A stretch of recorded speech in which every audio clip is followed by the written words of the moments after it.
Assalamualaikum. आज बनाओ अस दुध कहवा दुध कहवा छे अस खास मौकन पे बनावान अगर खानदर छ आसान या पोस यवान त तमिस छे अस दिवान दुध कहवा बनायित तो यह प्रत कुछ गरस मज बनाना तो अजुक दुध कहवा बनाओ अस खास तिक तथ मज त्रो क्या खास चीज तो वमे तुह वही अजुक दुध कहवा पसंद तो पक्यू करो अस जल्दी जल्दी शुरू मे जोल गैसस पे थबा वन यह त्रामू पतल तो अत मज त्राबा वन दुध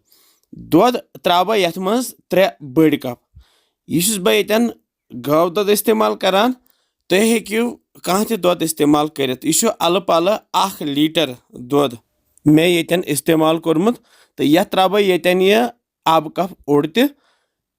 अमे पत त्राबा यथ यम 5-6 सब्ज ٲल यमन मे ब्रेख दितमुत तो अमे पत त्राबा यथ यम 6 काजू मे यह अड़ ब्रुख कर मशीन यम काजू त्रे मे अथ मज तो अत सी करो यथ अड़ ब्रुख अथ मज अत असल अत मज यह नुक नुक गसान तुम हेक्यू ये श्राप सत नुक नुक कर वुच यह गो वन खाली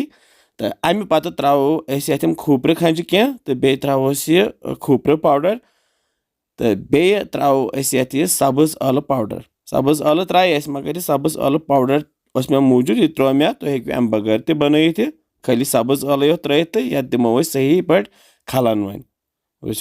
माशाअल्लाह क्यों दुध बनो तो ये त्रो वन खंडस 1.5 चमचे खंड कूत तुम खेवान तुम त्रो तमे हिसाब तो यपर अन मे यह प्याल अत मज त्राबा यम 8 बादाम तो यह त्राबा वन तोत रसुर हूँ आब तो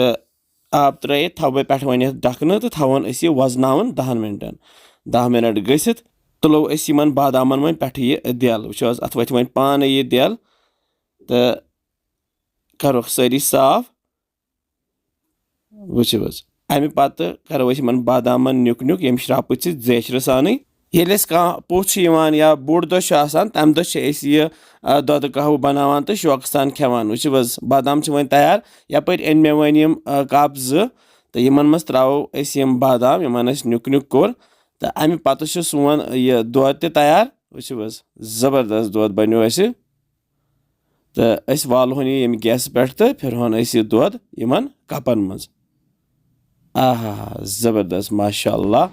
मजमन मज चोट थमुत सजवित तो यह दुध कहवा फिर यमन कपन मज यम थवो ये मजमस पे तो यथ थमुत बगर खन यह केक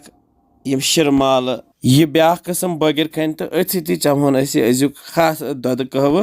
तो अगर घर अचानक पोछ या खास दो तम दो बनाओ दुध कहवा तो चानो होक सारी तो वन करो टेस्ट अजुक दुध कहवा वो क्युत गोमुत बिस्मिल्लाह वारिया जबरदस्त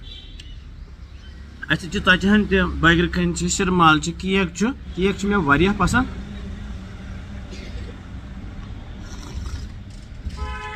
वारिया मजेदार वमे अजुक